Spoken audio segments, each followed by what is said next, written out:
Hi, I'm Paul Simpson from the football club. Welcome to the Brunton Bugle. Here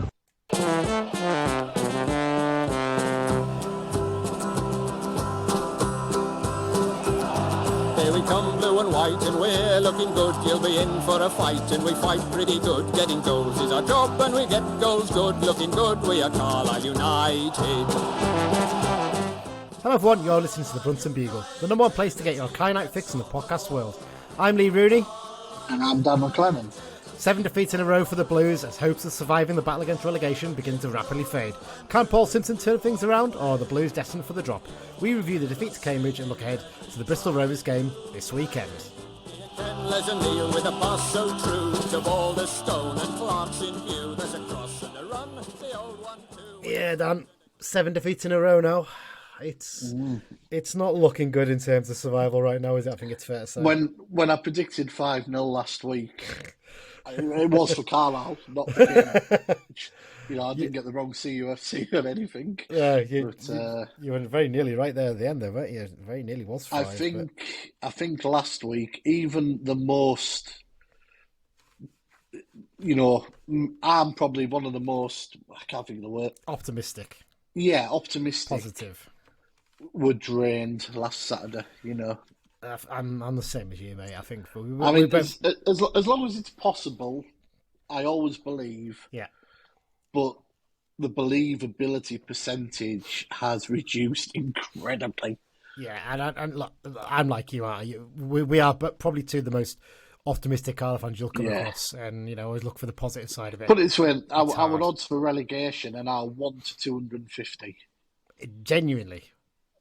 Wow. Okay, well that pretty much tells you all you need to know there, doesn't it? Because of our goal difference, we're actually 5 wins behind.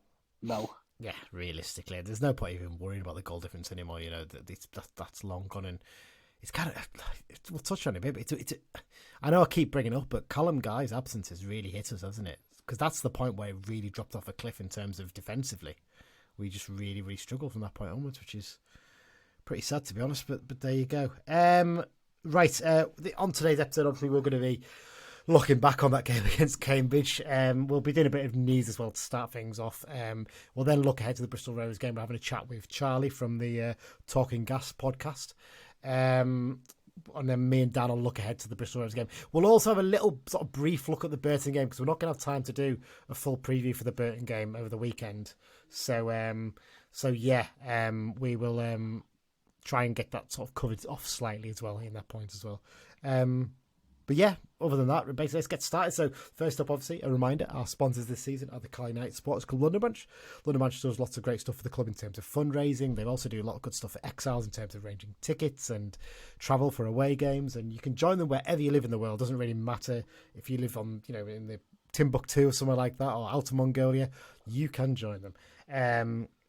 If you want to find out more about them, go to the website, carlisle.londonbranch.org, or just grab one of the guys at one of the games. Like this weekend at Bristol Rovers might be a good chance because I'm sure there'll be a very decent contingent travelling over on the, is it the Great Western line, I think, isn't it, over that way, Dan? You'll remember better than me. Is it Great Western? From London to Bristol? Yes, Great Western, yeah. Yes, it is, yes. Paddington. Yes, you're absolutely right. I used to travel that quite a lot, so I should remember that really, but there you go. Right, let's get into it then. News first, just a few bits in terms of reserve and sort of youth games, really, isn't it? First up, something that sort of emerged late last week. United played a reserve game against Rangers on Monday, against Rangers' B team. It was a strong United side that lined up against the Gers, and it ended a 1-1 draw, this one. Telecharter scoring. It was a strong Rangers side as well. Yeah, there was several first teamers in that. I mean, a lad who was playing for Liverpool, he was in Liverpool's squad, wasn't he? Not long ago as well. And Ben Davis was in there, wasn't he? Yeah, from Barrow, Ben Davis, isn't he? Yeah, he is indeed. There was several. I was going to say there was several in that Rangers team that have been in and around the first team this season. So it certainly wasn't a kids 18 or anything. No, absolutely not. And in the end, a 1-1 draw, pretty respectable result with a strongish team. Taylor Chatter scored a penalty and Rangers equalised late on. From what Gavin Skelton said, he seemed quite impressed with the attitude of players, didn't he? Yeah, and I've heard that apparently Dylan McGeoch was our best player. Interesting. Now, Dylan McGeoch was at Celtic, so he probably raises his game a little bit, Rangers, Old Firm, etc. And someone just made an interesting point on the Buzz's Back forum a little while ago that McGeoch was man of the match against Bristol Rovers up at Brunton Park. He was. That was his first start, wasn't it? I think, if I remember rightly, because that was the first game. Could he enter the equation this week? He could potentially. I mean, I feel that was the first game after Callum Guy got his injury, actually, wasn't it, Bristol Rovers, if I remember rightly? Seems to ring a bell in my head, that. So, yeah, possibly. Yeah, it could be interesting to see whether he comes back into it. He's kind of a sort of forgotten man, isn't he, really? It's a strange one, McGeoch, really. Big expectations when he signed in the summer, and he's just really not managed to quite achieve it, has he? The team for United was Breeze in net with a defensive back, Robinson, Huntington and Green. And then into midfield, you had McCalmont, McGeoch, Harris, and then we think a front three of Butterworth, Dudek, and Charters on the left, possibly. We think, don't we? It's quite hard to tell, but Aaron Fitzpatrick came on as a sub for Jack Robinson on 62 minutes, and that was the only sub that was made. So interesting to see whenever any of those players sort of make a sort of case for a start this weekend, because I think Simo did say, didn't he say, every single position's up for grabs, didn't he? So, yeah. Interesting. A couple of little bits. Interesting one, this one, the Floodlit Cup. For those who aren't aware, this is it's like a youth competition, isn't it, Dan? It's been going for years and years. Yeah. So I think it's under 15 level, it is basically. So United's under 15 side have actually reached the knockout stage of this for the first ever time. And they're going to be playing Crewe Alexandra. And this game's going to take place next Monday the 26th of February, at Brunton Park. The B stand's going to be over for this one. Tickets are just £2. Get yourself down and give the young lads a good cheer on, really, because for those young lads, maybe only one or two of them might make it at United, mightn't they? So they've got a chance to play on the pitch at Brunton Park under the lights. It must be really exciting for them, mustn't it? Oh, definitely, yeah. I mean, you're lucky if from the under-15s in a year's time, maybe 4 or 5 of them will get offered a scholarship. Yeah. And, of that, you're lucky if 1 or 2 will sign professional, Yeah. It's a great opportunity for them. And if you're not doing anything, it's well worth going down. Yeah, and obviously Crewe have got a very good reputation in terms of their youth academy, haven't they? So it'll be a tough game for them. So hopefully they can get a result from it. There you go. And just one other little bit of news, another date that's been confirmed. That's the semi-final of the Cumberland Cup, the Fred Conway Cumberland Cup. United are going to face Whitehaven Miners Social. Terrific, that, isn't it, really? They're going to be facing them on Tuesday, the 5th of March at Brunton Park. Again, game's going to kick off at 7 p.m. and tickets are priced at £3 for over 18s and £2 for under 18s. So get yourself down to watch that one. I'd imagine it'd be a mix of youth and a few of the professionals, I'd imagine, for that one, won't it? I would have thought, probably. I don't think he's going to put... Yeah.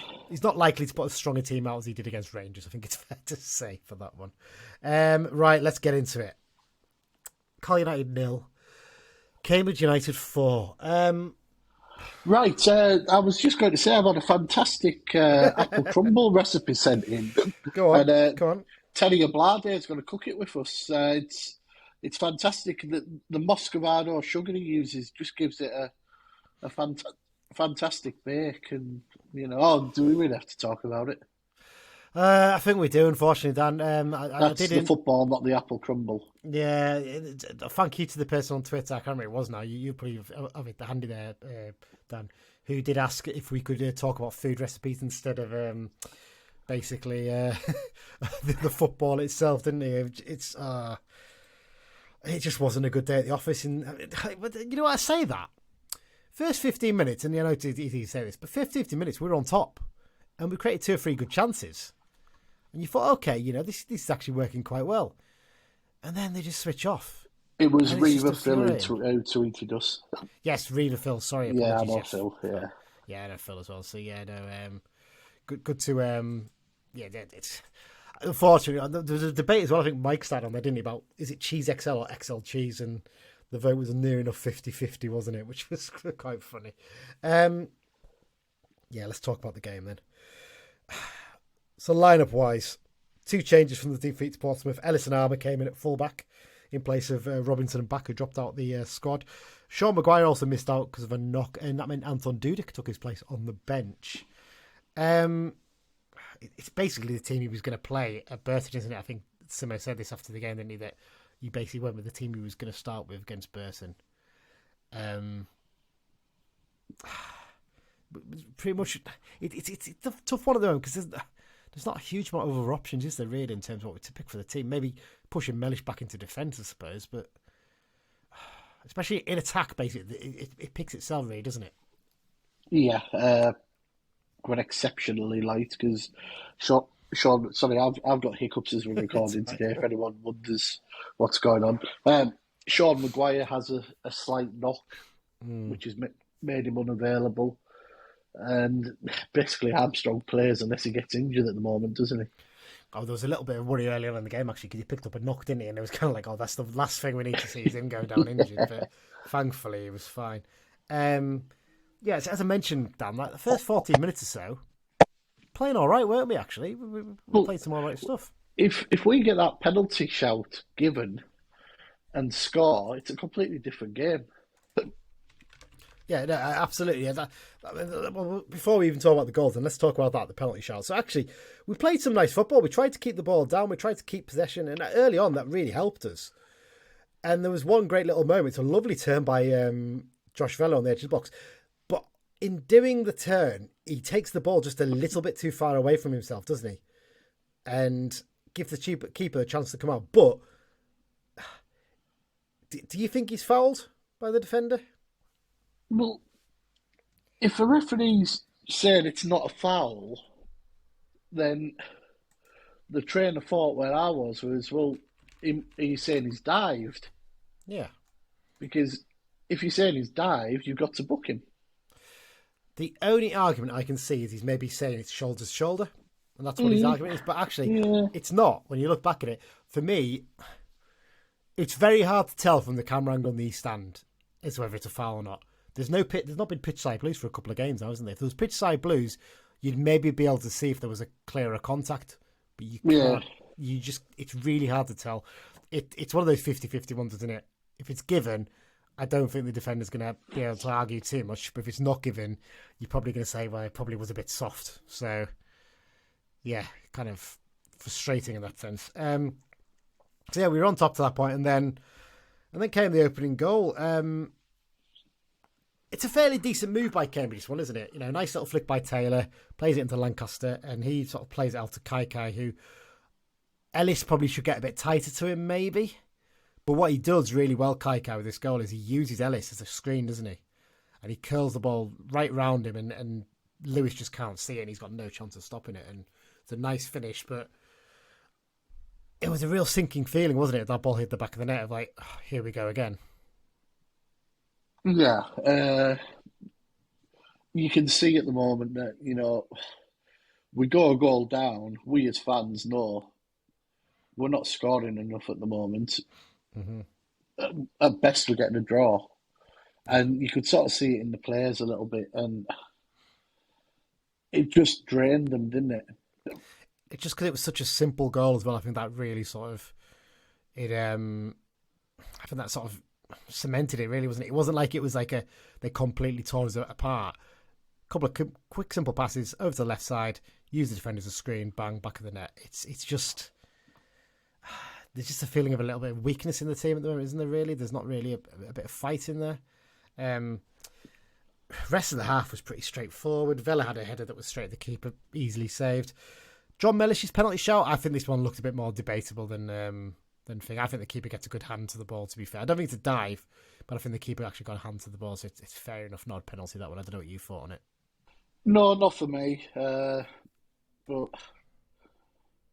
you know, as I said, once we go behind, it just falls apart. It really does. Into the second half. And it was pretty balanced, wasn't it? There wasn't a huge amount to pick. I think Cambridge were probably having the better chances.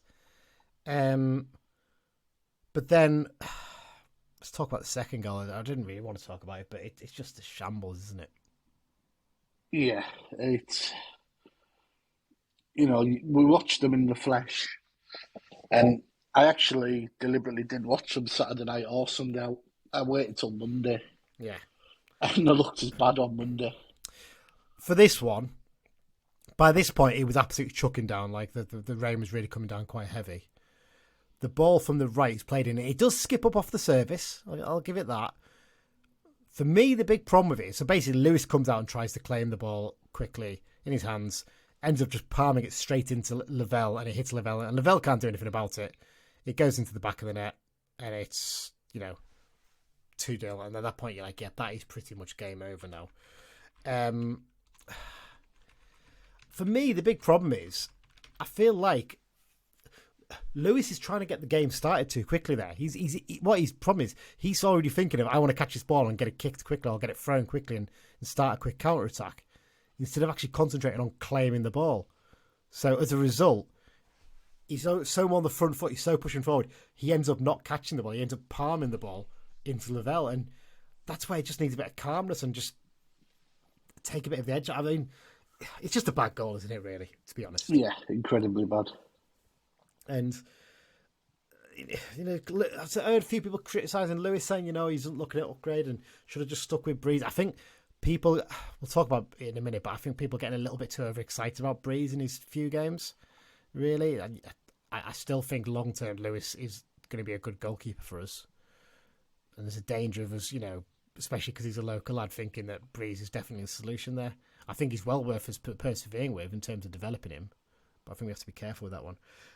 3 minutes later, and then it really was game over, wasn't it? Kachunga getting the third goal. Taylor able to get in far too easily down the left. Great ball in, to be fair, the outside of his boot, and Kachunga just throws himself at it, heads it in the back of the net, and bang, at that point, mass exodus, wasn't it, really? From the stands, people had enough. And then fast forward another 11 minutes, and the icing on the cake for the visitors. And this one is just, I think I found this one probably more infuriating than the second goal, if I'm honest. So it's a high looping ball back into the box after a corner was cleared. And first of all, can Harry Lewis come and claim this ball, Dan?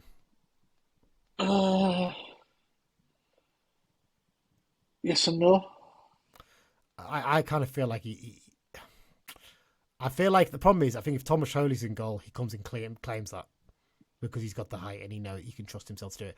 I think, especially considering what happened with palming the ball against Lavelle for the own goal, I think that might have been playing on his mind. I'm thinking, I don't want to spill this ball. That's a fair comment, yeah. As it is, Lavelle gets bullied off the ball far too easily by Ryan Bennett. He's got to be stronger there, hasn't he? Yeah, he has to be stronger.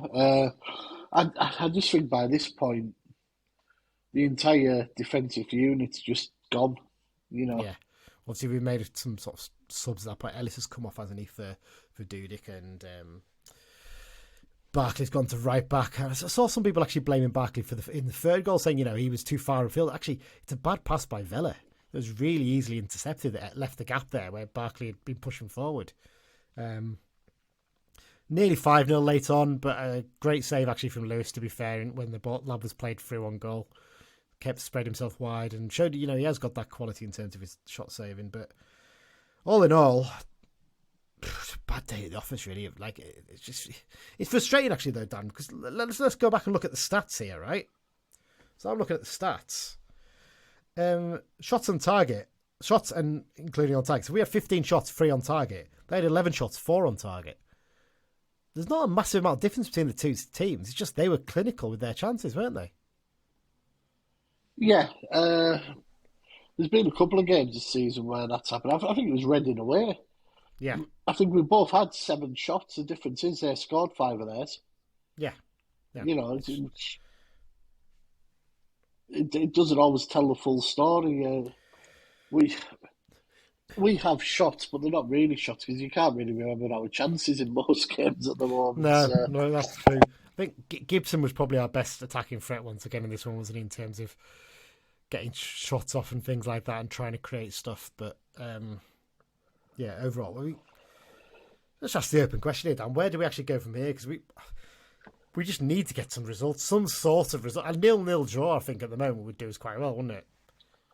Yeah, a draw just to stop the rot, even. There was an interesting.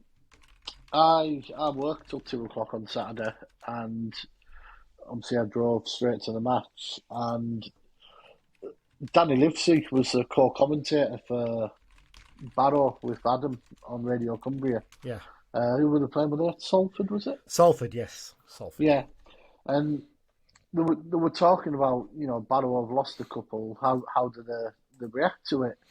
And Danny Livesey made a great comment about you'll often find teams will go 5 at the back, put the extra defender in, and then maybe even play sort of 5-4-1 and just basically try and become 2 walls and try and stop to concede. And if you don't concede, you've at least got a point.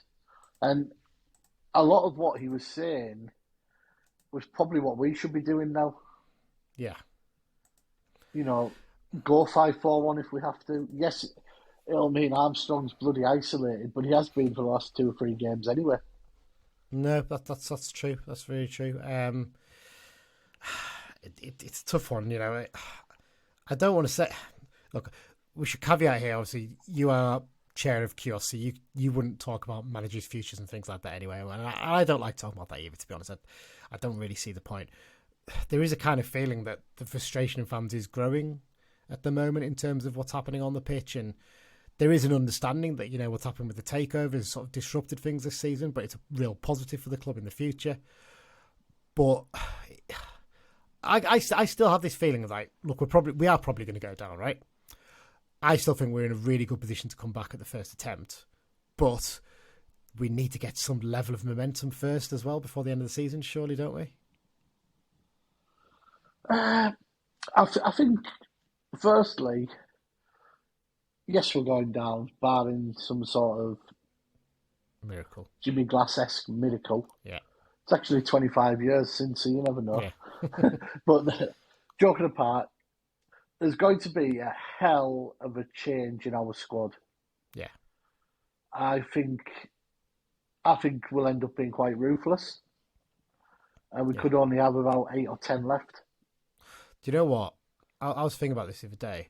I was chatting with someone else about this, actually. I was saying, like, of the players who are out of contract at the end of this summer, at the moment, the only ones I'd probably keep would be probably Ellis, Kilsby and Nugent, the 3 young lads.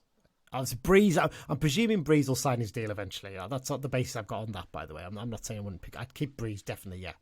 So basically, those 4 young lads are the only ones I'd keep out, the ones out of contract in the summer.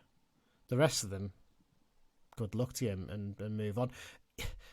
And Jordan Gibson's even in there, and I'm really on the fence on him at the moment. I almost wonder if it would be better for him long term to maybe move on somewhere else and try something different, because he's not really settled down on a position with us, even though he's excelled at times in both positions.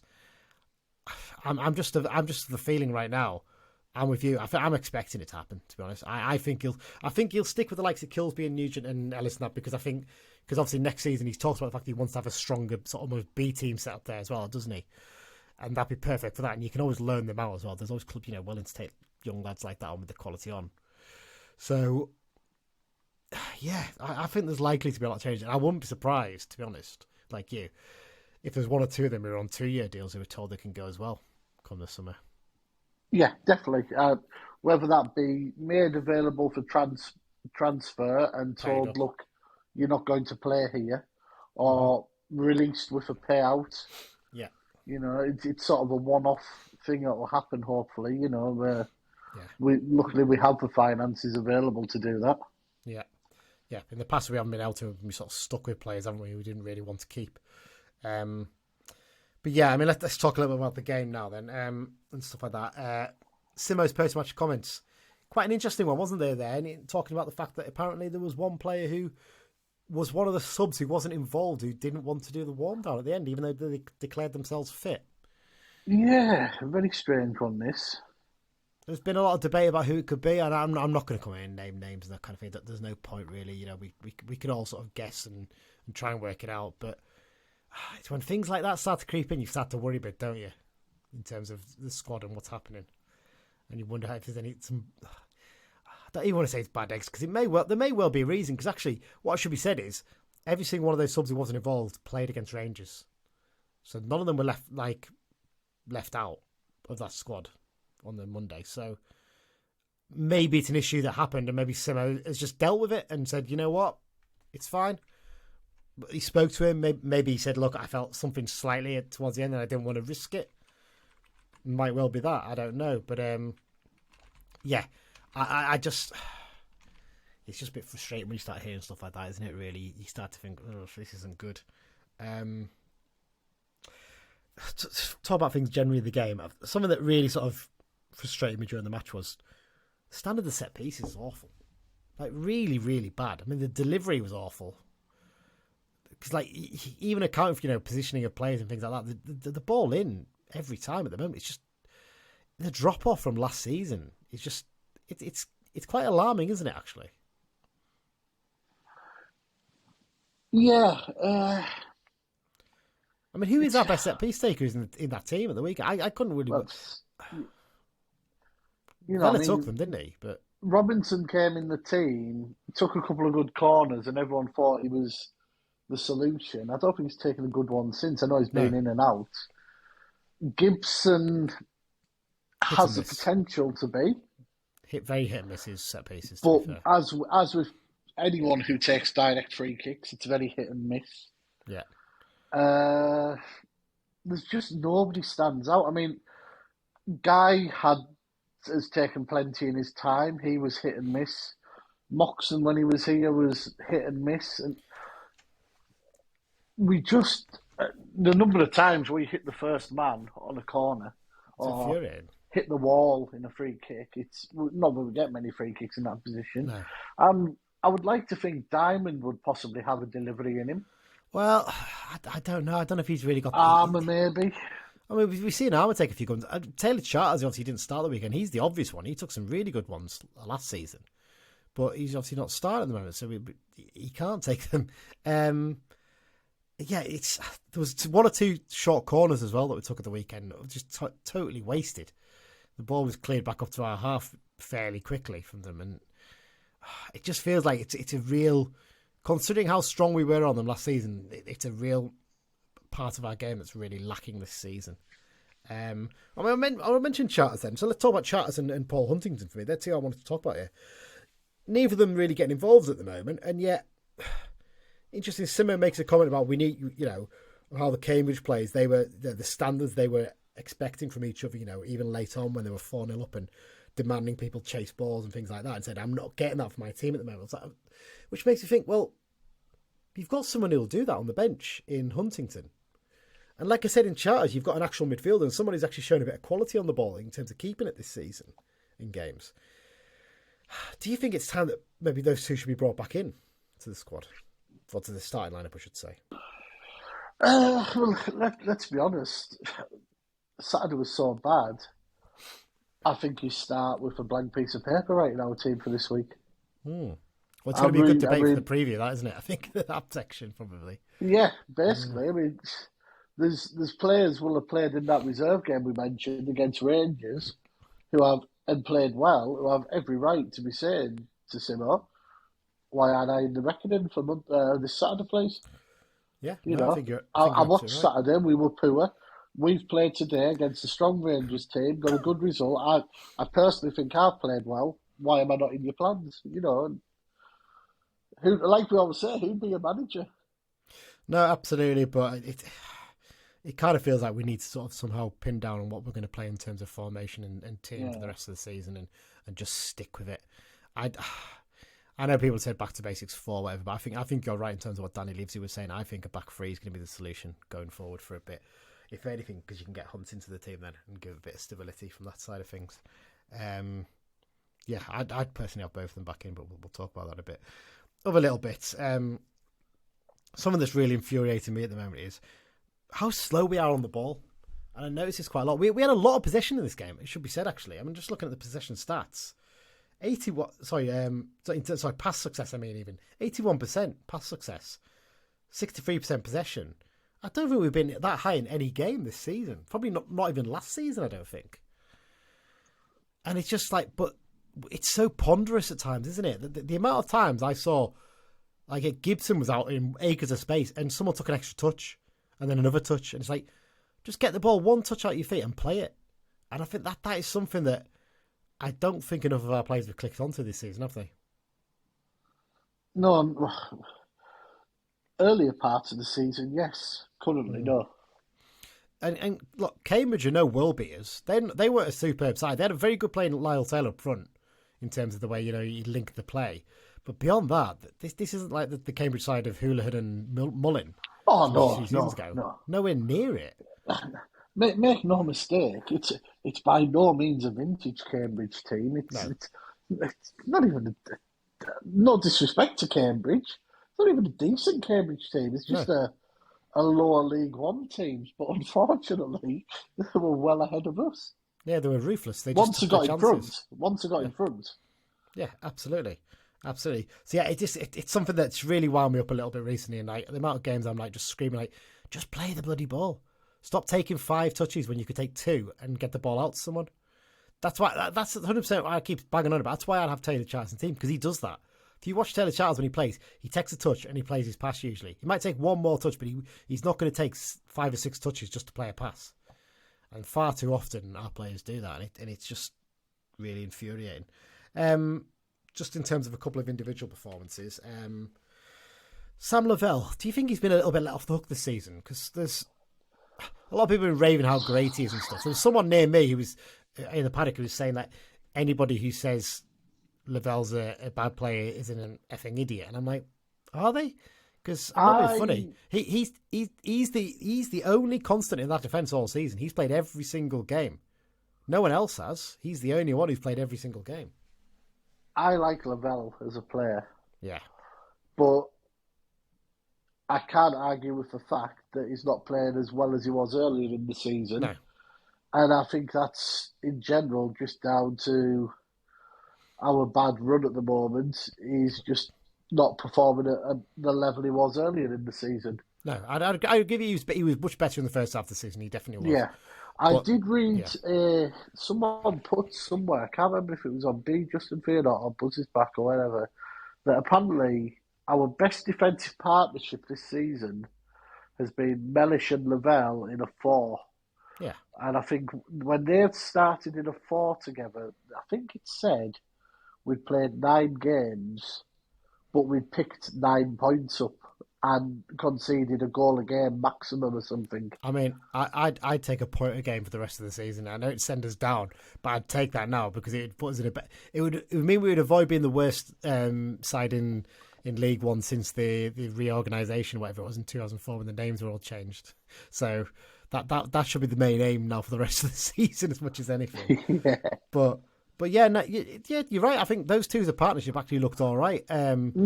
I just kind of feel like he's dropping off a bit. And I think as well, now that Simo's brought in Harry Lewis and he's very clear he wants to maybe try and start playing out from the back a bit more, I don't think Lavelle's quite good enough to do that at times. I think I can see that from Mellish because we know Mellish can carry the ball pretty well and he's a pretty, when he puts a bit of zip on it, his passing's not too bad. With Lavelle, there was a couple of times where he intercepted and he tried to step out of defence and he basically controlled the ball straight to one of their players at the weekend. I just wonder if maybe a little breakout the team might do him good, possibly. I don't know, but that might be a little look ahead to what I think in the preview section coming up in the second half. The problem is there, though. I mean, we could debate all day the merits of Paul Huntington. He's clearly not in favour at the moment. Ben Barkley's been as not up and down as Lavelle. Whelan can't play. Well, I think he can still be registered. Yeah, but it's highly unlikely he's going to play. Mm-hmm. I mean, what do we do? Do we move Ellis into the middle? Sean Green, potential option. Sean Green, yeah. Yeah, there's always option there. You never know. Yeah. For me as well, I'd be getting Mellish back into defence. Look, I don't mind him in midfield as much as other people, but I want to see him in defence because that's where he's been at his best. In League One, John Mellish has to play in defence. Yeah. End of discussion for me. I don't, and I'm a John Mellish fan. He's League Two.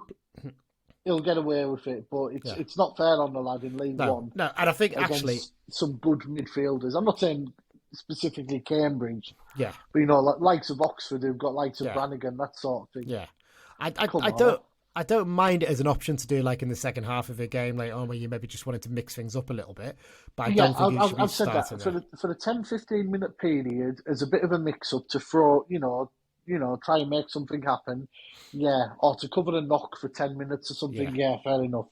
But 90 minutes, please stop it. No, I 100% agree. I think that needs to change. I've got quickly one last thing I'll talk about. Jack Diamond. Been a bit disappointing so far.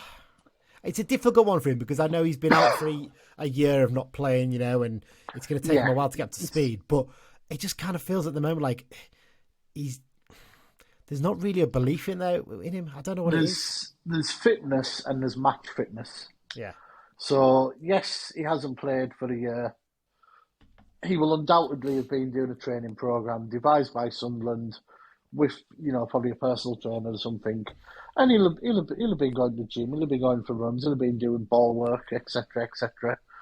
But there's no replacement for match fitness.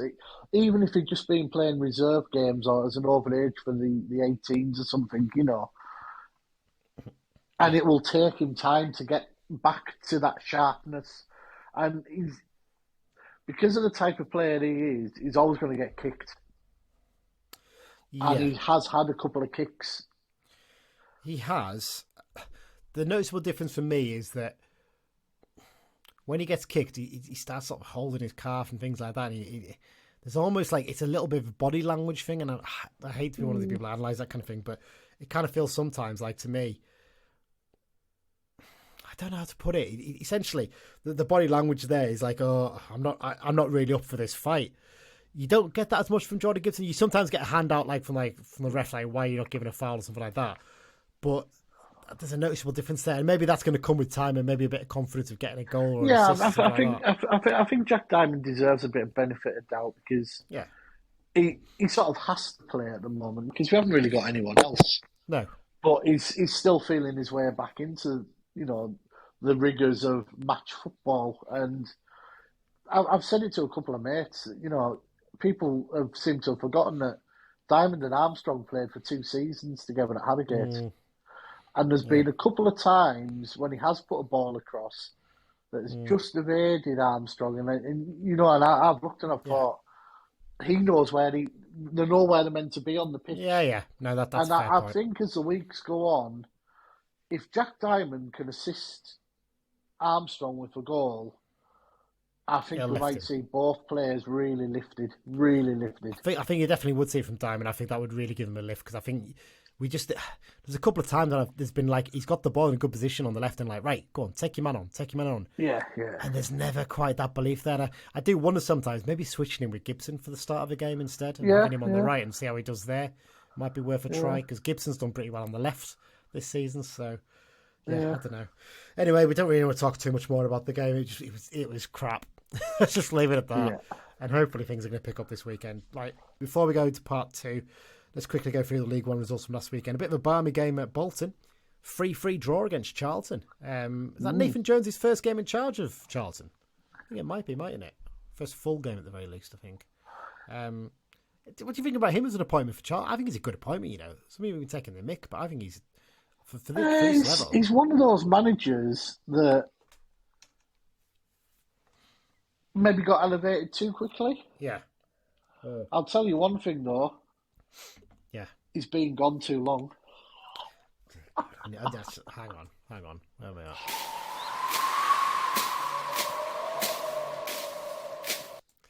Reference for the teenagers there. Well done, Dan. For our younger listeners, Bananarama. Google it. Cheltenham 3, Port Vale. What a job Darryl Clark is doing at Cheltenham. It's ridiculous, isn't it? Like how he's managed to drag them within a chance of staying up. They looked dead and buried, didn't they, at the start of the season? It's remarkable what he's done. Derby got a narrow 1-0 win over Stevenage. Fleetwood lost 2-1 at home against Barnsley. They look as knackered as us right now, don't they? I think it's pretty fair to say they're likely to come down with us at the moment. Burton Albion. Burton is such a weird team. I can't put my finger on it. Sometimes they look awful, and then they go and pull a result like this out. They won 2-1 at Leyton Orient at the weekend. So I'm not sure what to think about the game against them in midweek. It's going to be a strange one. Lincoln got a 1-0 win over Exeter. Northampton got a 3-1 win over Bristol Rovers, our opponents this weekend. Blackpool, that great win for them, 2-1 away at Peterborough. Portsmouth put Reading back into trouble, 4-1 win over them.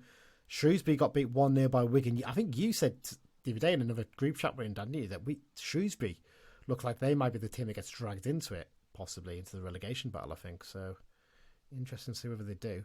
Wycombe Wanderers 0-0 draw against Oxford. Into midweek, Cambridge lost 2-1 at home against Bolton. Oxford drew 2-2 with Northampton, and Reading got themselves maybe a better result. 2-0 win over Port Vale in that game that got rearranged after the game got abandoned a few weeks back. So that's it in terms of the first part of the show. Into part two next, where I'm going to be chatting to Charlie from the Talking Gas podcast. We talked about the fallout from Joey Barton's departure early in the season, how Matt Taylor's got on as manager so far, and also a little bit about Aaron Collins and his departure and whether they were pretty happy to get the money for him in the end. Here's the chat I had in part two. We'll just take a break now. This is John Mellish. You're listening to the Brunton Bugle.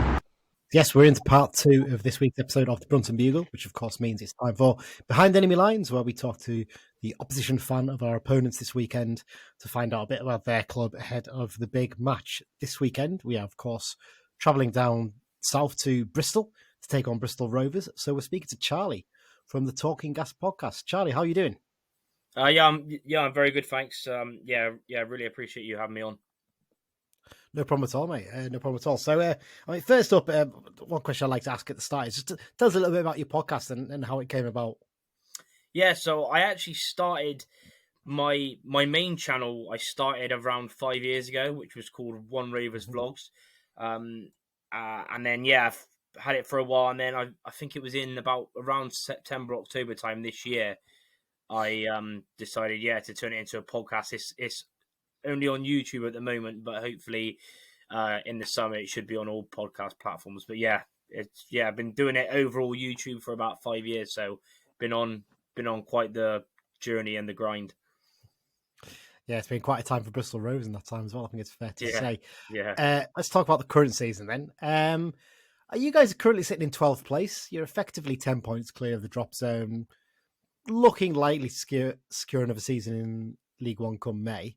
Mm-hmm. It doesn't seem that all is quite happy though at the Memorial Stadium right now. I've seen a few sort of grumblings online. Just tell us how things are sort of panning out at the moment for you guys.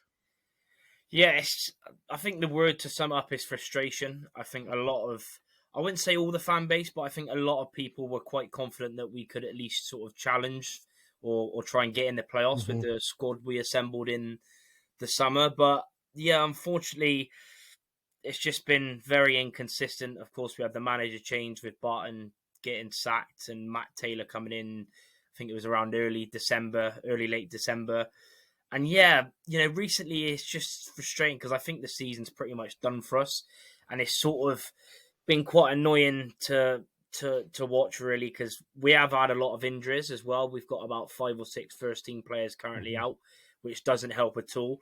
And I think everyone is, like you said, sharing their opinions. I think some people are a bit too agitated on the manager, but it's hard when he's only brought in 4 players in the window, and the rest of course are Barton players. So it's in that sort of middle ground where I think a lot of players will be off. So it's just been frustrating, really frustrating. And like you said, there's fans have obviously got their opinions, and some are sort of going on at the manager, and some are just there like it is what it is, So it's been one of those seasons. Let's talk about Joey Barton then, because we didn't get a chance to speak to you ahead of the game at Brunton Park back in November. What were your thoughts on that one and his departure? Because it seemed to be a fairly decent job of you guys. There was one point where it looked like he was going to be sacked a few years back, and he turned things around massively and obviously got you guys promoted. But with the way things have gone since he's left the job, you must be quite relieved to have him as far away from your club as possible, I'd imagine, right now. Yeah, he went mad, didn't he? It's pretty much as soon as he left us, it's all gone mad on social. So yeah, it was a bit of a strange one at the time. I still wanted him to stay at the time. I know loads of fans were different in their thoughts of whether they wanted him gone or not. But at the time, I still wanted him to stay. But yeah, I think there's a lot of problems. I think it's just, like you said, fans, even during the promotion season, when he got us promoted to League One, even fans then were like, we're not going to games. The amount of people that come back to watch Rovers when Barton got sacked was crazy. Like, you wouldn't believe it. Like, the amount of people that didn't go to games, even though we were doing really well, is because of Barton. So, yeah, that's all done with. Like I said, I don't think he should have got sacked, but I do like Taylor and I like the appointment. I think he can do well. But yeah, Barton, I just think it was best for like all parties in the end for us to just separate, because it was never gonna work, really. I don't think. You mentioned Matt Taylor there, obviously, who's coming to take on the job. What's the thoughts on how he's done so far? Because, I mean, he did some excellent work at Exeter City, didn't he, as manager there? Found things a bit tougher at Rotherham United, but I think anyone taking them on in the Championship is always going to find them a bit of a tough task, aren't they? Yeah, exactly. I really liked him. I thought playing Exeter in the last few years, I think they've done really well, and I liked him as a manager. Even at Rotherham, he went into the job and kept them up. Don't forget, he did go into the job, keep them up in the Championship. I know he was struggling, but like you said, every manager would struggle because the money and the budget, etc. But yeah, I think he's done an okay job with what he's got. I think more will be thought on and talked about in the summer and next season when he's completely revamped and put all of his thoughts and had a whole pre-season and stuff. So, but yeah, so far he's done an okay job. Some things, like every manager, I don't agree with, but a lot of things I do. So yeah, it's tough because he's coming at that mad time where it took us 5 weeks to appoint him. And yeah, some of the results has been good. Like you said, I think injuries has affected him as well. But yeah, I think he's done an okay job, to be honest. Yeah. Yeah, we'll talk about the January transfer window now, and we'll talk about the general business in a minute. But obviously, the headline there for you guys was the departure of Aaron Collins. Now, anyone who saw his stats for last season said, "Oh, that must be a really big blow to lose him." He hadn't quite been as prolific, I think it's fair to say, this season. So, what was your thoughts on that? Were you quite happy to cash in and get the money for him from Bolton? Yeah. I think along with a lot of Rovers fans, I think we all most agree that it was the right time to sort of him to move on for us to take the money. Because like you said, he done really well last season up to January. And then it's sort of where it sort of tailed off. I think he got 7 goals from last January onwards to when he left. He had 7 goals in a year. So I think his head was sort of turned in the summer. And yeah, I just think it was the right. He done really well. Of course, we got him in on a free. Done really well in League Two. Got League One Player of the Year last year. But yeah, I think like most Rovers fans agree, I think it was the best time for him to move on. And yeah, fair play to him. Playing at Bolton now would have upped his wages. Playing at a massive stadium, massive club. So yeah, all the best to him. But yeah, I think it was the right time for him to move on. Yeah, let's talk about your general January transfer business then. So, what's your thoughts on that? You mentioned obviously the fact that Taylor's been able to bring 4 players in. I think you've only seen maybe 3 of us go out. I think it's Clark, Belshaw, and Gibbons are the ones who've left. But I mean, Harry Vaughan's an interesting one because I remember he's the lad who was at Oldham, isn't he? I think who Hull signed as a youngster. He looked a very good player when he was with them, like a 16, 17-year-old in their team. So, how have those lads got on so far? The signings you made? Yeah, well, Aguilera, the Costa Rican international, he on his debut he was unreal. Scored a quality goal, won us the game at Exeter, and then the second game after that, I think he played against Fleetwood, but then he got injured, so he's out now injured. Harry Vaughan, like you said, first few games, it's always tough though, in January you get these, because they were most of them were like last minute as well, like a few hours before the deadline. Vaughan. His best game was probably against Northampton when he come on at halftime, done really well. He's sort of in like a a centre attacking mid role. So very good on the ball, very small, very, very small. Still looks like a 12-year-old kid. He doesn't look 19 or 20, but good on the ball, quick. Baggett hasn't really done that well so far. A very tall player, but really struggled. He got took off Stevenage the last game before Northampton. He got took off after 20 minutes when we were 2-0 down. He was having a really bad performance. So were a lot of players, but he was the worst. So yeah, he got took off. Then Northampton, he come on, got an assist for Chris Martin, but he hasn't really looked that good so far. And then who else was there? I think that's it at the moment. But some of them have done okay. But it's like you said, it's tough because our season's pretty much done, and it's just sort of waiting until the summer. So it's sort of hard to judge when they're coming into a team where a lot of players will be leaving, injuries, etc. So yeah. I think it's the lad from Grimsby's side as well. Is it Camille? Oh yeah, Conte. Yeah, how could I forget? Yeah, he's class. Yeah, I completely forgot about him because we signed him sort of early on, sort of. So he's been class. He got a red card against Stevenage for a second yellow, and I think he's back though. Some were saying that he was going to miss this game, but I think he's back. So, but yeah, he looks like a really good player. Yeah, still only young as well. Yeah, who are the danger men that we should be watching out for in his squad then for this weekend's game? I think it's got to be Chris Martin. Chris Martin's been on fire for us. He, of course, very experienced, 35 years of age now. But we signed him in, I think it was September as a free, and he didn't have a pre-season. He come in, but he's been quality. I think 13 goals. Conversion rate is amazing. Some say we might not play better football with him because he can't really run properly. Like he can finish. He's one of the best finishers I've seen.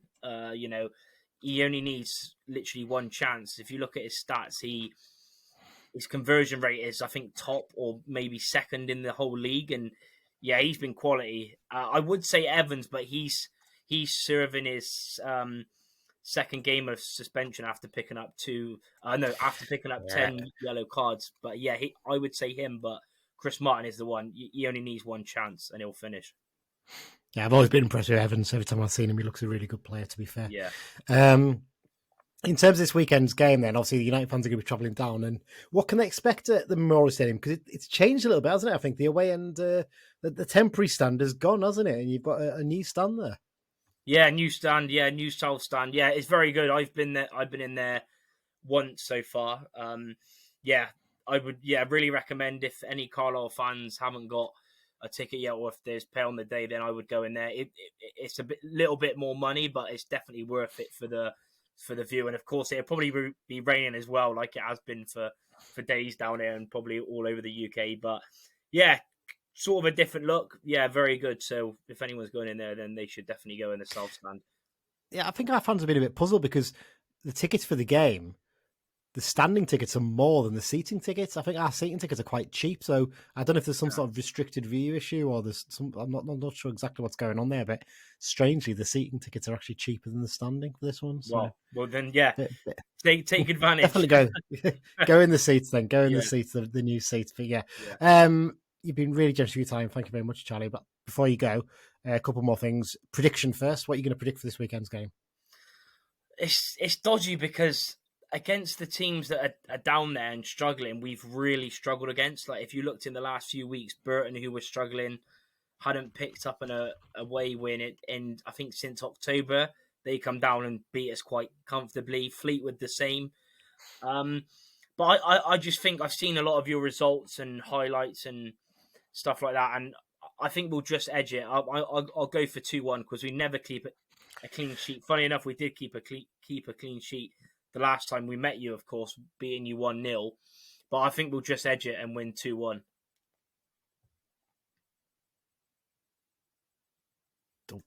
Yeah, we definitely don't keep clean sheets, so I'm pretty sure you can be confident in the fact that we will not be scoring. Sorry, we'll not be preventing you from scoring this game. That's pretty much it then, Charlie. Thank you very much. But before you go, where can people find your podcast? Yeah, just on YouTube, the Talking Gas podcast, or you can also find it on Twitter and Instagram if you want to give it a follow. Talking Gas Pod on Instagram and Talking Gas Podcast on Twitter. Charlie, thanks very much for your time and all the best for the rest of the season after this weekend. We'll be back after this short little break to look ahead to this weekend's game and do a little quick look ahead as well to the Burton game on Tuesday night. Hi, it's Tom Piatic II, and you're listening to the Brunton Bugle. And we're into part 3 of this week's Brunton Bugle. Thanks once again to Charlie from the Talking Gas podcast for speaking to us ahead of this game the weekend. So it's Bristol Rovers against Carl United at the Memorial Stadium on Saturday. It's a must win if we're going to have any chance of staying up now, isn't it, Dan? Really, you need to start winning games, and if anything, just in fact, to be honest, I know it's a must win, but a draw is as important as anything for me, really, in terms of just stopping the rot.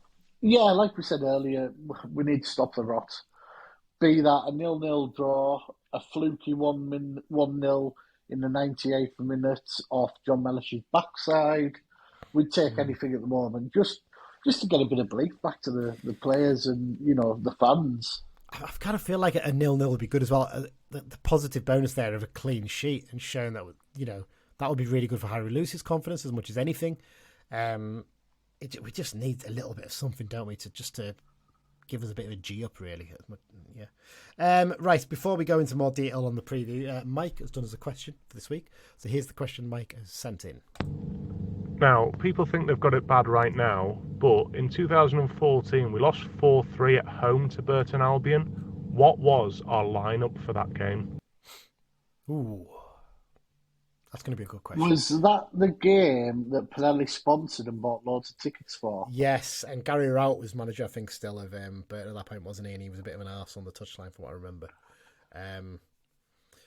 It's a good question. I'll tell you what we'll do. We'll save the answer until just before the X-Blues section later on, so we've got a chance to have a little bit of a think about it. I think I've got an idea on a few of the ones who were in the team that night. I'm pretty sure Derek Asamoah made his debut as a sub. I know someone who was, and it's about it. Is it Alex Marrow by any chance? Because I seem to remember he was involved. Or maybe Danny Kearns, one of those two. No, it's neither of them. Oh, okay. Well, we'll have to save that one later on. Right. Bristol Rovers this weekend, Dan. Weird sort of side, because I think we all thought they might do okay this season, remember. I don't know if any of us predicted them for the playoffs, but we looked at the squad they'd put together and the attacking options they had, and there was a feeling of like, they could be like that sneaky team that sneaks into the playoffs. As it is, they've just been a comfortable mid-table team all season, and they don't look in danger of going down, and they don't look in danger of going up either, do they? No, they're on 43 points, 12 players. They are the epitome of mid-table. They're 11 points ahead of the relegation, and they're 13 points off the last playoff. So, barring some sort of incredible loss of form or incredible run of form, their season is done. Yeah, it's even an incredible loss of form. I think, to be honest, they would probably be safe this season. There's 3 teams who are poor enough. Us, Fleetwood, and probably Port Vale now, the way it's going. Port Vale. I backed them at 16-1 for relegation. Incredible, a couple of weeks ago. Are you looking at it now? I mean, to be fair, they are still just on the brink, but the fact that they keep losing games is the problem for them, isn't it? Especially after a managerial change. Absolutely. I'm looking, actually, Cheltenham have won 3 games in a row to take them 12 points clear of us now with a game in hand, which is astonishing, isn't it? But there you go. So, I mean, looking at their squad, Dan, who are the players that stand out in there for you? I mean, Anthony Evans is one that I've always liked, but I think he's suspended for this game this weekend. I think he reached 10 bookings and it's his second of his 2-game ban. So we might not see him, but who else do you really like in their squad? I'm interested to see how this Camille Conte plays. He's a young lad, I think he's Sierra Leonean. From Grimsby. Was signed from Grimsby. There was actually one of those random transfer Twitter accounts said that we were after him, which we were. I didn't believe at the time. But, you just think, be interesting to see what he's like, because, he's a good player. I think it's fair to say Giovanni Brown hasn't really hit it off for them, has he? No, he's not. Really He had a really good season for Exeter last year. He's had, shall we say, off the field issues. I think that's true. Mildly. He hasn't really quite hit the same. In comparison, Chris Martin really has, hasn't he? Experienced striker. I'm just thinking Marquis has regressed a little as well, hasn't he? Yeah. How old is Marcus now? He must be getting on a bit. He must be 30 at least. I'm just looking him up now. Scott Sinclair hasn't really clicked. I think he's done okay. I'm looking at Marcus's record for them: 65 games, 13 goals. It's not brilliant, but it's not. 1-4 is not the worst record in the world for a striker. Yeah. It could be a lot worse. And I think Sinclair's more of a wide player, isn't he? Really, so slightly different in that sense. But yeah, I mean, you look at the attacking talent they've got. I mean, Luke Thomas is a pretty good player as well. There's plenty of good players in that attack for them to use. Like I said with Martin, I'm just looking at the stats here. I've got the top scorers in League 2 up here. He's got one of the best shot accuracies in the division. Devante Cole and Colby Bishop are the only two higher with 64 and 65%. His shot accuracy is 62% in terms of getting stuff on target.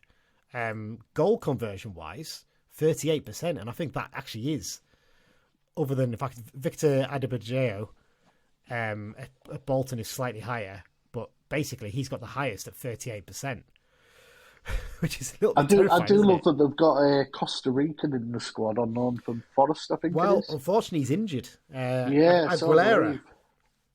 I hope it wasn't a dirty tackle on him. No, you're not having that one. Thank you. Worse than mine, that. It was worse, to be fair. That was bad. I was trying to think of any others, but I couldn't remember what the other one. Some joke about him, being able to unlock a defence by being a genie in a bottle or something. I don't know. I was grasping. I was very much grasping for a joke there. Harry Vaughan's an interesting one, isn't he? Because he was the young lad who was at Oldham. I think he played against us, actually, didn't he? A few years ago. He was only 16 years old at the time, from what I remember. I'm sure he played against us on a Saturday in the first team game. And then I think like in midweek something, or not long after, he played against us in a Youth Cup game as well, didn't he? Yeah, that's right. Yeah. What I remember. Yeah. But he's one who went to Hull. He hasn't obviously been able to break through at Hull yet. Clearly a talented lad. Jordan Rossiter, was he the lad who was at Rangers for a bit? Yes, he is, yes. Yeah, pretty decent player as well. I think he was linked with us 2 or 3 years ago. Yeah, I vaguely remember that. When he hasn't played for weeks, Rossiter, so is he injured, I'm guessing? Possibly, yeah. I have a feeling maybe. I think when he went to Bury on loan, he was linked with possibly Carlisle, and again when he went to Fleetwood the first time. Mm-hmm. I mean, he hasn't played at all this season, so he must be long-term injured. Well, there you go. So there's a lot of, it is a squad packed with quite a lot of quality. So it's a little bit of a surprise that they haven't maybe kicked on that much really this season, but there may well be reasons for that, I don't know. In terms of obviously brand new transfer business, they've brought obviously we mentioned Vaughan already and Aguilera on loan from Hull City and Forest.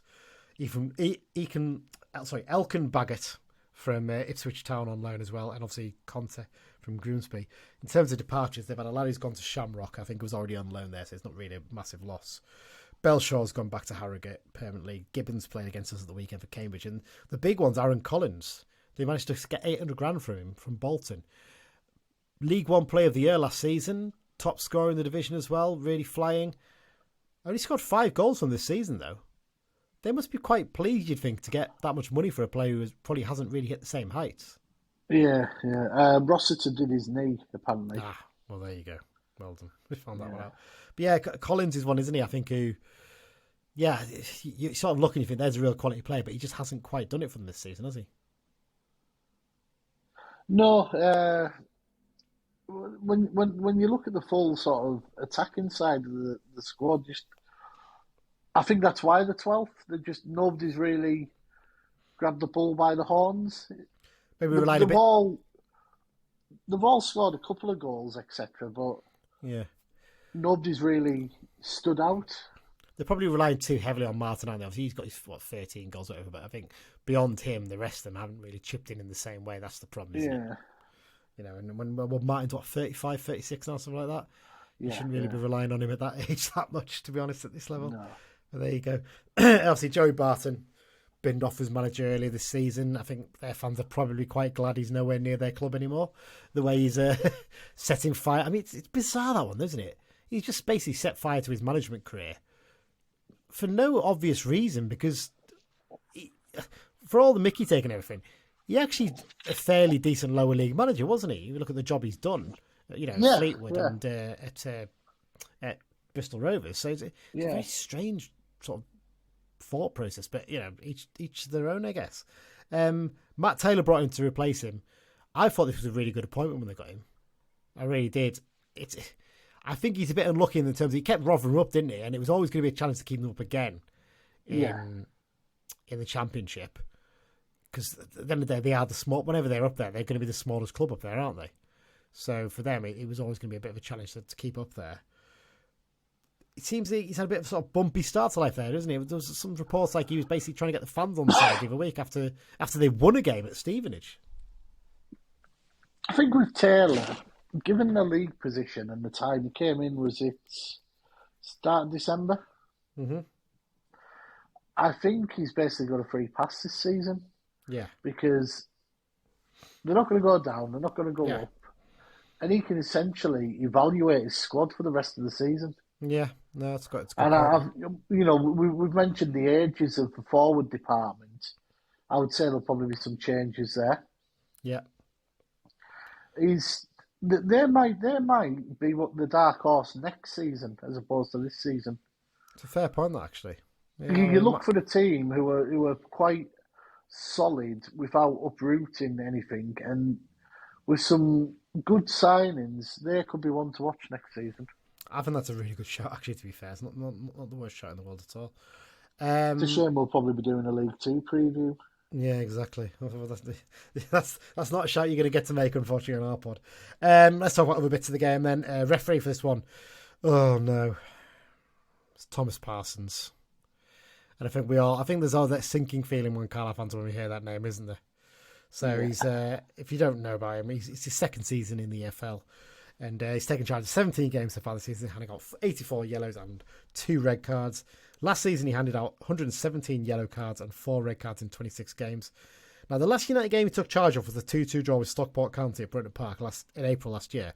But the game we all remember him for is the Orient game last season, isn't it, at Brunton Park, where he managed to send off Ryan Edmondson, not give an obvious handball for a penalty, and also allow a blatantly offside goal to stand. Did we get, was it 2 apologies from Pugmore for that, didn't we, I think? Yeah. So, yeah, absolutely delighted to hear that he's going to be in charge of this game. So let's see what happens with that one.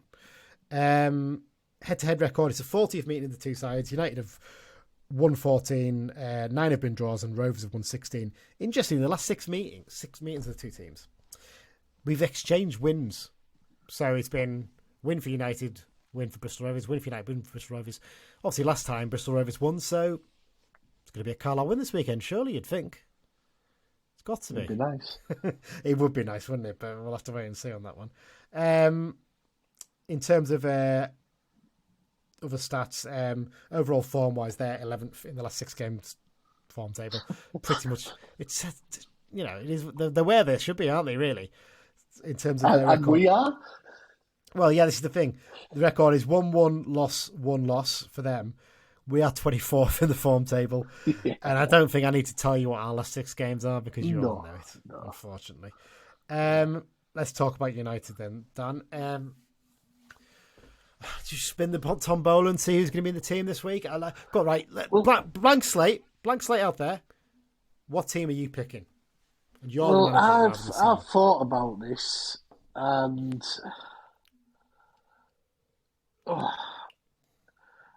what I mentioned about Danny Livesey saying has sort of stuck with me a little bit. Mm-hmm. And I think I would make us hard to beat. I know that sounds ridiculous currently, ho. But I would go back 5. I think I would play Huntington in the middle of it. I presume you're saying Lewis in goal, by the way. Yeah. Lewis in goal, yeah. I would try Graham, Hunt and Mellish. I think give Sam Lavelle a break. Yeah. Put him on the bench, give him a break. I would probably play Back and Armour as the wing backs. Mm-hmm. And then I would go ultra defensive in midfield. I would play Dylan McGeoch with Neil and Vella. Yeah. And I would play Gibson behind Armstrong. And I would use Diamond from the bench. Interesting. Because I think he's still working back to fitness. And the idea behind that is exactly what Danny Livesey was saying on the radio about just creating two banks. Yeah. And I think the midfield of Neil, McGeoch and Vella is probably the most defensive midfield we could play. It wouldn't be pretty, but at this stage of the season, prettiness doesn't come into the argument for me. No, you're absolutely right. You know what? The team I pick is very, very close to that one, if I'm honest. Yeah. I'd make one change, and that would be McGeoch out for Charters. That's the only change I would make from what you suggested there. Just to give a little bit more quality on the ball in midfield. Just a little bit more. You see, I would use the likes of Charters and Diamond as substitutes. Yeah, I can get that, yeah. Around 65, 70, if we had held it to 0-0, to spring at them and try and nab a 1-0. Yeah, and then if you lose the game 1 or 2-0, you go, you know what? It didn't quite work, but you could actually see what we were trying to do there, and you'd appreciate it a lot more. No, that's not. I'm not against that. I'm not against that at all, to be fair. What I'd say is I think what we have to account for is obviously playing on Tuesday night as well. And I do wonder if that might come into the thinking as well, especially with someone like Diamond playing so many games. You might think, right, don't start him in this one, bring him on later on in it, but then you can start him on Tuesday night at Burton. If you get a good result, build on that potentially. That's the way to possibly look at it. Yeah, I'm with you. I'd go pretty much that. And obviously the bench near enough picks itself. I'm sure you'd have Jaden Harris on there, wouldn't you? The sweet prince himself. We'd put him on there. Why not give him a game at the moment? You fucking might as well, ain't you? Yeah, it's just ridiculous. Yeah, but there you go. Actually, something I've got to say. Actually, we haven't mentioned this quite a lot recently, but in terms of the players out on loan, shout out to Kai Nugent, who was in the SPFL Team of the Week last week, wasn't he? For Annan Athletic.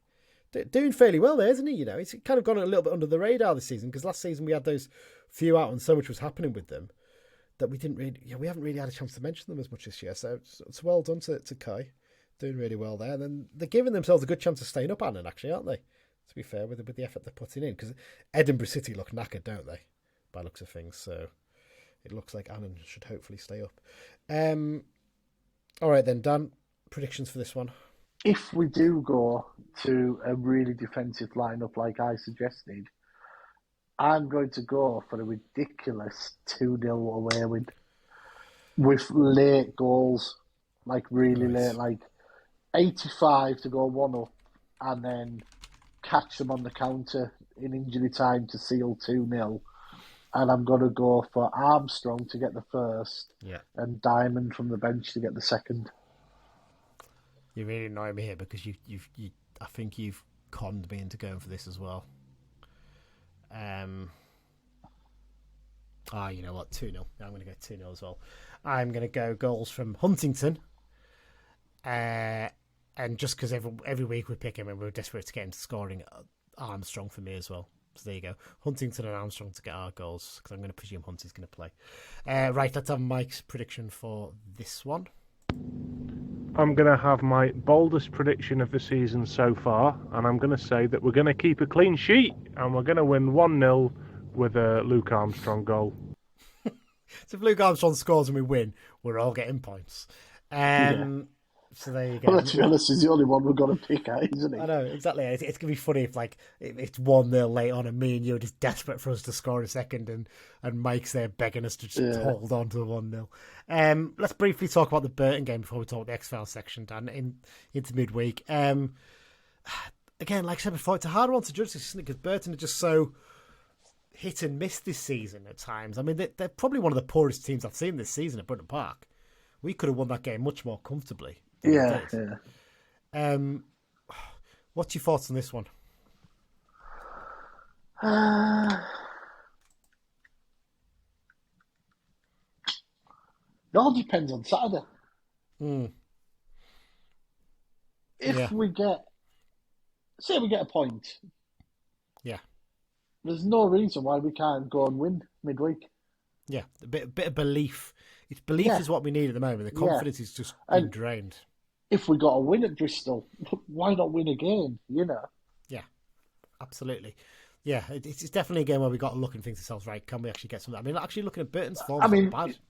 if the worst happens and we lose both, the Reading game could be nasty. Yeah, that's the concern. Is I just want us to get this result from them now. We don't. No one wants. The really stupid thing is, say we got a draw at Bristol, one at Burton, and then beat Reading, we'd be back in the mix. That's how stupid it is. Yeah, because actually, I'm just looking at the table now, and Reading, have sort of pulled themselves away a little bit, but there's always a risk Reading are going to get another points deduction at some point. And they've played more, and also they've played more games than us. They played 2 more games than us. So they're a little bit ahead in terms of the number of games they've played. So you never know; they could get dragged back into it. I kind of feel like you said, Shrewsbury are probably going to get dragged back into it as well. Even though First has done okay at the start originally, but they've actually not won in the last 5. So last 4, I should say. So you never know. Let's have a prediction for the Burton game then, Dan, just to add that one in. I'm going to take a gamble on the basis that we've had some form of positive result on Saturday. And I'm going to go for a 3-1 win. Oh, my word. I'm going to go for Armstrong, Gibson and Mellish. Blimey. Okay, I'm going to go 2-1 win. Because, God, we might as well be optimistic. Why not? Let's just put it all out there. 2-1 win. And goals from Armstrong again and Taylor Charters to get the other one. Right, here's Mike's prediction for that game. I'll go for a 2-1 win against Burton with a goal from Taylor Charters and a goal from Jordan Gibson. I was going to say same as me there. I was panicking. Right, before we do the X-Files, let's do the question. Let's remind ourselves what the question of the week was from Mike. Now, people think they've got it bad right now, but in 2014 we lost 4-3 at home to Bristol Albion. What was our lineup for that game? So, who are we saying goalkeeper? Right. No. I'm going to give the obscure one first while it's in my head. I know for a fact the man, the myth, the legend, George Iliev played in this game. Did he? I'm sure of it. I'm sure it was one of his 4 games for us. Oh, because he started all the games he's played, didn't he? Yeah. I'm sure he did, yeah. Okay, so George Iliev, which means Hayden White probably played as well. I've studied the career of George Iliev very thoroughly, you see. Which probably means Hayden White played as well, doesn't it? Because they were pretty much the same time, you'd think. So let's go. Are we saying Gillespie in goal, Hayden White right back, Danny Granger left back, centre-backs, O'Hanlon, and... Any names out there? Trying to think of another one who played alongside him. Who else was the centre back that season for us? Was Robson still with us then? I kind of feel like he was out. Thorwell and Potts are likely to have played. They were here then.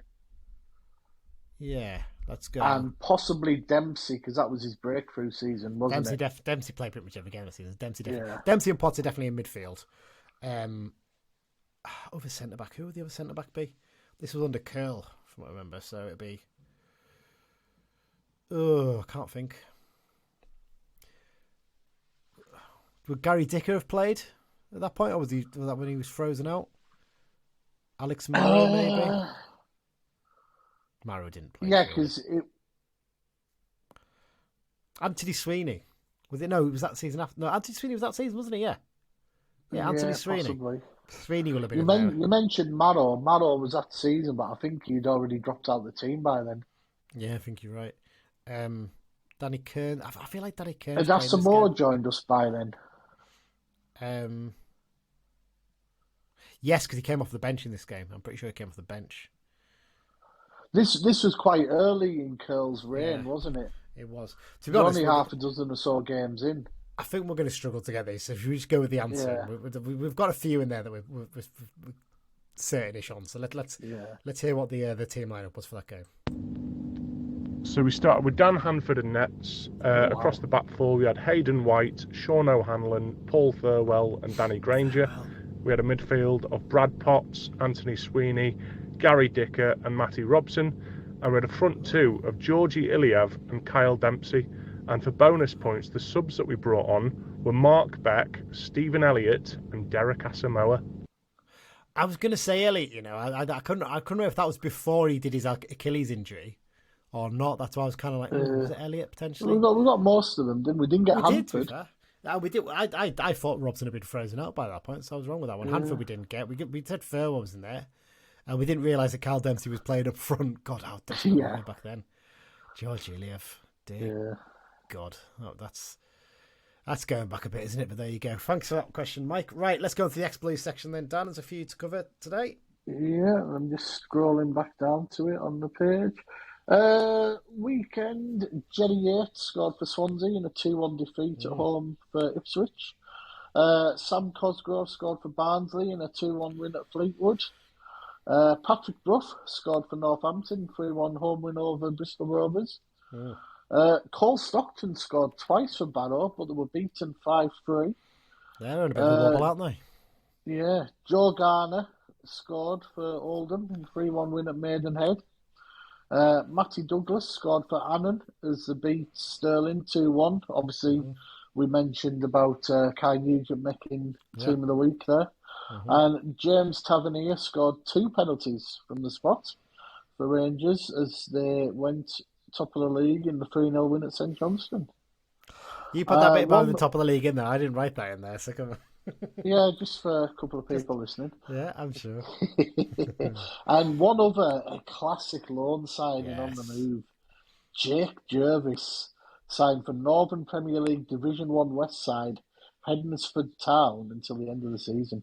That's a beauty of a move, that, isn't it? That's the division below Workington now, isn't it? I think that's the division of Workington. I think so, I think.